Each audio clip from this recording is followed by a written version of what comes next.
بسم اللہ الرحمن الرحیم، السلام علیکم۔ آج مختصر سی بات کرتے ہیں کہ اعتراض کیا ہوتا ہے، یہ کیسے پیدا ہوتا ہے، اور اس کا اگر کوئی لوگ آپ پر یا آپ کے کام پر یا آپ کی چیزوں پر اعتراض کرتے ہیں تو اس کا آسان سا حل کیا ہے۔ تو پہلے دیکھتے ہیں اعتراض کیا ہوتا ہے۔ اعتراض بیسیکلی کسی چیز پر مختلف آراء رکھنا جو ہوتا ہے نا، یا ٹوٹلی خلاف چلے جانا، اس کو اختلاف کہتے ہیں۔ مثلا اگر میں پوچھوں کہ یہ کیا ہے، تو ایک بندہ کہہ سکتا ہے کہ یہ گلوب ہے اور اس پہ دنیا کا نقشہ بنا ہوا ہے، اور ایک بندہ کہہ سکتا ہے کہ یہ ہولڈر ہے، پین ہولڈر ہے۔ ایک بندہ کہہ سکتا ہے کہ میں اس سے چائے پی سکتا ہوں، چائے پینے کا کپ ہے۔ تو اب یہ تینوں مختلف رائے ہیں، ٹھیک ہے، اور مختلف رائے ہمیشہ ہیلدی ہوتی ہے، لیکن تینوں ٹھیک ہے۔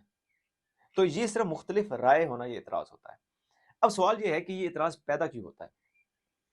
تو یہ اعتراض پیدا ہوتا ہے آپ کے نالج، ایکسپیرینس اور اپ برنگنگ یا ماحول کے مختلف ہونے کی وجہ سے اعتراض پیدا ہوتا ہے۔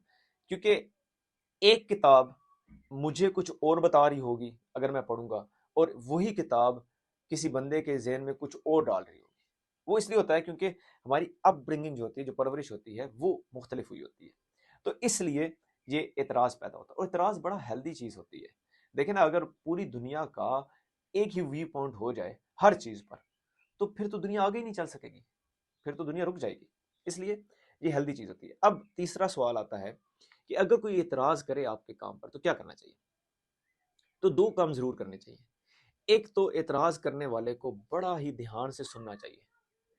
ہمیں اکثر دیکھتا ہوں کہ ہم غلطی کر جاتے ہیں، ہم ایک دم تیش میں آ جاتے ہیں یا غصے میں آ جاتے ہیں، یا ہماری آنکھیں یوں ہو جاتی ہیں، مطلب ہمارا ایکسپریشن جو ہے نا خراب ہو جاتا ہے۔ میرے خیال سے اختلاف کو پہلے دھیان سے سننا چاہیے، پھر دوسری چیز اس کو اس کے اندر پوزیٹیوٹی دیکھنی چاہیے کہ اس کے اندر سے پوزیٹیوٹی کیا نکل سکتی ہے، اور اگر جو کچھ بھی نکل سکتی ہے اس پر دھیان دینا چاہیے۔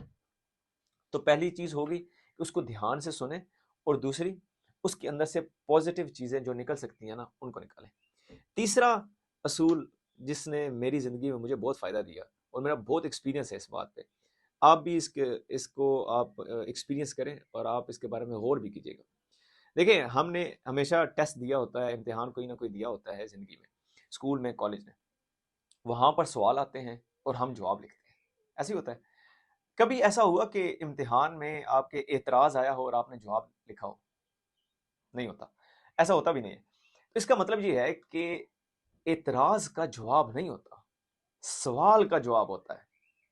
ہمارا مسئلہ یہ ہوتا ہے کہ اگر کوئی بندہ آپ کے کسی کام پر اعتراض کرتا ہے تو ہم اس کو جواب دینا شروع ہو جاتے ہیں، نہیں یہ میں نے اس لیے کیا تھا، ایسے ہوا تھا، ایسے ہوا تھا، ایسے ہوا تھا، ایسے ہوا تھا، اس لیے کیا تھا۔ تو اس لیے اعتراض کا جواب نہیں ہوتا، سوال کا جواب ہوتا ہے۔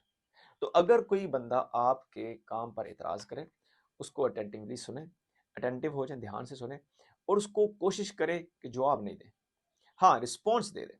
مثلا ایک بندہ اگر یہ کہتا ہے کہ یار کہ اس ویسٹ کوٹ کی بجائے آپ کو کوئی دوسری ویسٹ کوٹ پہنتے تو اچھا لگتا، تو آپ کے پاس کچھ 5-6 جملے ہونے چاہیے جس سے آپ سچویشن کو کام کر دیں۔ مثلا آپ کہہ سکتے ہیں، ہاں میں سوچوں گا، میں غور کروں گا اس بات پر، جی آپ نے ٹھیک بات کی، میں دیکھتا ہوں اس کو، انشاءاللہ اس پہ میں تھوڑا ٹائم دیتا ہوں۔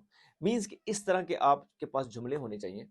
اس سے پھر یہ ہوتا ہے کہ جو اعتراض کرنے والا ہوتا ہے اس کے دل میں بھی وہ اس کا دل بھی نرم ہو جاتا ہے، اور اس کو اوفینسو نہیں لگتا، کہ میں اوفینڈ نہیں ہوتا، اگلا بندہ اوفینڈ نہیں ہوتا، پھر اس سے سچویشن جو ہے وہ کام ہو جاتی ہے۔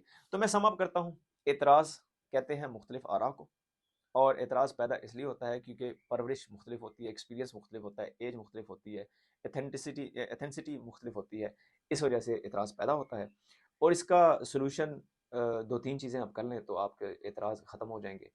اس میں سے جو پازیٹیو چیز ہے اس کو لیں، اور جو کوئی اعتراض کر رہا ہے اس کو دھیان سے سنیں، اور تیسرا اعتراض کا کوشش کریں جواب نہ دیں، ٹھیک ہے، کیونکہ سوال کا جواب ہوتا ہے، اعتراض کا جواب نہیں ہوتا۔